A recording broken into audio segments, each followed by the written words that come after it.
एमिति काहेकि हुए जे भल लोक सरल लोक जे मुहरे उत्तर दे पारंतिनी निज भूल नथिले भी सबू सही जानती निज मनर भावना को निज दुख को खोलिकी प्रकाश करि पारंतिनी सेमानंकु ही सबुबेले अपमान सहिबा पई पड़ी थाए। अनेक लोक कहती मोर किछि दोष नथिला बिना कारण रे से मते अपमानित कले मु किछि भी कहि नथिली चुप थिली हेले भी से मोर अपमान कले।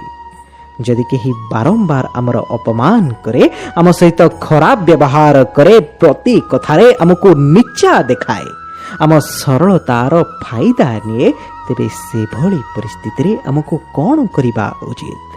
कौन चुप रही सब किछि सही जिबा उचित ना तांको उत्तर देबा उचित? जे थरे अपमान को सह्य करे से मनुष्य ही थाए जे दुई थर अपमान को सह्य करे से महात्मा ही थाए किंतु जे तीनी थर बा बारंबार अपमान सह्य करे से भली व्यक्ति मूर्ख मानक गणति रे आसी थाए। जदि आपण बारंबार निज अपमान को सह्य करि जिवे ताहा पुनी बिना कारण रे तेबे आपणंकु केही अपमान करू कि न करू आपण निजको सबु बेले अपमानित अनुभव करिवे एवं लोक मध्य आपणक महत्व बुझिबा छाड़ी देबे केही भी आपणंकु किछि भी कहिकी चली जिवो। जदि आपण चाहुचंती केही आपणक अपमान न करू तेबे आपणंकु निज स्वाभिमानर रक्षा निज सम्मानर रक्षा निजे ही करिबा पई पड़िबो। सहनशीलता एवं मूर्खता भितरे बहुत अंतर थाए। जो व्यक्ति भूल करे अन्याय करे अत्याचार करे से पापर भागीदारी तो निश्चित ही थाए किंतु जे से अन्याय को से अत्याचार को चुप रही मुंडपति सही जाए से मध्यता पापर समान भागीदारी ही थाए। कारण अन्याय करुथुवा लोक को जदि प्रथम थर रे ही रखी दिया जाए तेबे तार अन्याय अधिक बढ़िबनी किंतु जदि आमे ताको न रखिबा तेबे तार साहस अधिक बढ़ी जिवो से आम उपरे अधिक अन्याय करिवो एवं सेते बेले आमे चाहिले मध्य ताको रखि परिबानी। तेणु अन्यायर आरंभरु ही तार प्रतिरोध करिबा निहाती आवश्यक अटे। सेतिपई एहा आपणकर धर्म अटे आपण निज सम्मानर रक्षा निजे करिवे। दुनियार सबुठारु महंगा हेउची सम्मान।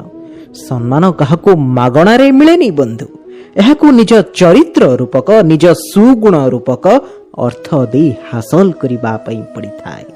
जदि केही आपणक स्वाभिमान उपरकू सम्मान उपरकू प्रहार करे तेबे तार रक्षा करिबा आपणकर दायित्व अटे कर्तव्य अटे एवं धर्म मध्य अटे। जदि आपण चाहुचंती केही आपणक सम्मान को क्षति न करू आपणको अपमानित न करू तेबे तीनोटी कथा सबु बेले मने रखंतु। प्रथम कथा हेउची आपण सबु बेले निजको डेभलप करि चलंतु निज ज्ञान को सबु बेले बढ़ीबा पई चेष्टा करंतु। प्रतिदिन निजको पचारंतु आज मो जीवन रे कोन सिखिली कोन ज्ञान प्राप्त कली। ज्ञान केवल बही रे ही न थाए बंधु बही निश्चित पढ़ंतु कारण बही बा पुस्तक आपणक बुद्धिर विकास करि थाए जहा द्वारा आपण जीवन को अधिक भलो भाबरे देखि पारंती किंतु निज चेतना शक्ति को निज बुझीबा शक्ति को निज अनुभव को मध्य बढ़ेबा पई चेष्टा करंतु निज उपरे परिश्रम करंतु कारण आपण निज को जेते डेवलप करिवे जेते अधिक ज्ञान प्राप्त करिवे आपणक बुझीबा शक्ति जेते अधिक बढ़िबो आपण निज को सेतिकी अधिक शक्तिशाली बा कॉन्फिडेंट फील करिवे एवं आपण लाइफ रे जेते कॉन्फिडेंट रहिबे चुप रही काहाकू सही जिबार भय आपणक भितरे केबे भी रहिबनी। तापरे आपण निज सम्मानर रक्षा निश्चित करि परिबे। द्वितीय बहुत लोक कहती आमको जदि केही किछि कहि के चली जाए ताहले आमे चुप रही सबु सही जाऊ आ कोन बा करि परिबो केमिति बा तांको उत्तर देई परिबो। निजर ए अभ्यास को परिवर्तन करंतु। आपणक सहिबा शक्ति जेतेबेले चरम सीमा रे पहुंची जाए आपणक भितरे ज्वालामुखी विस्फोरण हुए आउ आपण कहंती कोन करिबी सहिबार भी गोटे सीमा थाए। जेतेबेले असह्य हेई मो मुह खोलिली मो संपर्क ही भांगी गला मोर सबु नष्ट हेई गला मु चुप रही निजे निजकु कष्ट देउथिली एवं मुह खोलिले भी मते ही कष्ट मिलिला। एहार कारण कौन जानिछंती बंधु? एहार एकमात्र कारण हेउची आपनकु कथा कहिबार प्रकृत शैली ही जणा नहीं। कहा कथार उत्तर देवा अर्थ यह बिल्कुल भी नुहे कि उच्च स्वर रे कहिबा किंबा झगड़ा करिबा बा रागीबा। जदि आपनकु कही अनुचित कथा मध्य कुहे तेबे आपण तार उत्तर सहजतार सहित शालीनतार सहित देवा उचित। कहा कथार उत्तर देवा अर्थ कली झगड़ा करिबा नुहे, क्रोध करिबा नुहे। एही कला को ही आपणकर शिखिबार आवश्यकता अछि। बिना क्रोधरे बिना कली झगड़ारे केमिति आपण उत्तर देई परिबे। अनेक लोक कहंती हमकु कथा हेबा आसेनी, आमे उत्तर देले हुए तो झगड़ा हेजिबो, नचेत आमर गोटे उत्तर रे सामना वाला आम मुहरे तार प्रति उत्तर देई देबो, जेउथिरे आमे पुणी चुप हेजिबु। जे पर्यंत आपण कथा न कहिबे से पर्यंत आपण कथा कहिबा शिखि परिबेनी। जदि आपण कथा कहिबा शिखिबेनी तेबे तो केही भी आसी आपणको चुप करी चली जिवो। जेतिकी आपण कथार उत्तर देबे, जेतिकी आपण कथा हेबे, सेतिकी भलो भाबरे आपण लोकंकु उत्तर देई परिबे। जदि आपण कथा ही न हेबे, उत्तर ही न देबे, तेबे किभଳି भाबे आपणको बुद्धि एवं बाणीर विकास हेबो।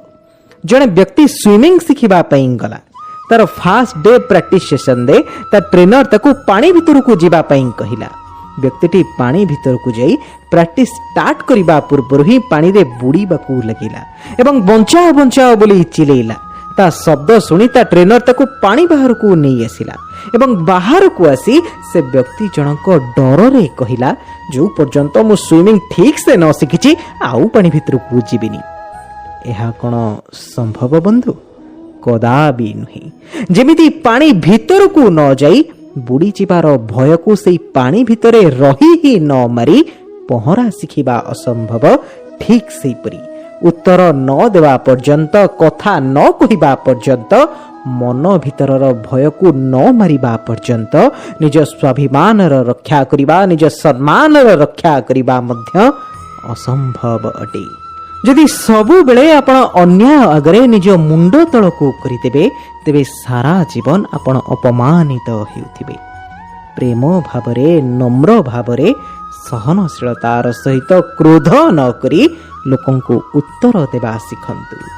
अति दुखर विषय, लोकंकु उत्तर देवा आसेनी, किंतु क्रोध करिबा, झगड़ा करिबा बहुत भलो भावरे आसी।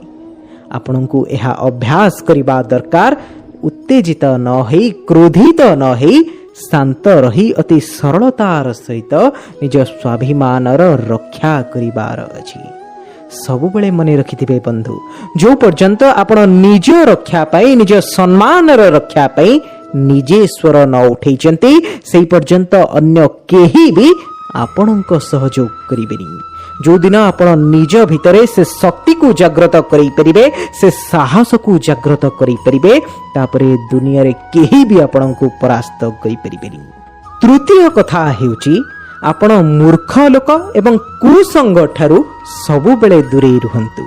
कारण एभली लोक केबे कहार खुशी देखि पारंतिनी, सबु बेले अन्य को ईर्षा करंती एवं अन्यर गोड़ भिड़िबा, अन्य को नीचा देखैबा पई सबु बेले चेष्टा करंती। केमिति आपनकु अपमान देई, निंदा देई, लोकलज्जा देई आपनकु मानसिक चापग्रस्त करा जाई परिबो, सबु बेले से माने एई कथा ही भाबंती। एभली लोक केबे भी परिवर्तन हुअंतिनी, तेनु आपण ही तांको ठारू दूरे रुहंतु। जदि आपण जीवन रे एई तीनोटी कथा मने रखिबे एवं एहाकु कामरे लगेबे, तेबे केही भी आपणकर अपमान करि परिबेनी। आपणक स्वाभिमान एवं सम्मानर रक्षा आपणक हातरे अछि। मोर विश्वास वीडियो मध्यरे कहिथिबा कथारे आपण निज सहमति प्रकाश करिवे। आपणक मत कमेंट्स रे निश्चित लिखंतु। वीडियोटी भलो लागिथिले लाइक करंतु, बहुत मात्रा रे शेयर करंतु। ए सुंदर परिवार सहित जोड़ी हेबा पई चैनल को सब्सक्राइब करी बेल आइकन दे ऑल को निश्चित क्लिक करंतु। रहुची पुणी किछि नुआ एवं शिक्षणीय नै निश्चित आसबि आपण मानक पई। नमस्कार, जय श्री जगन्नाथ।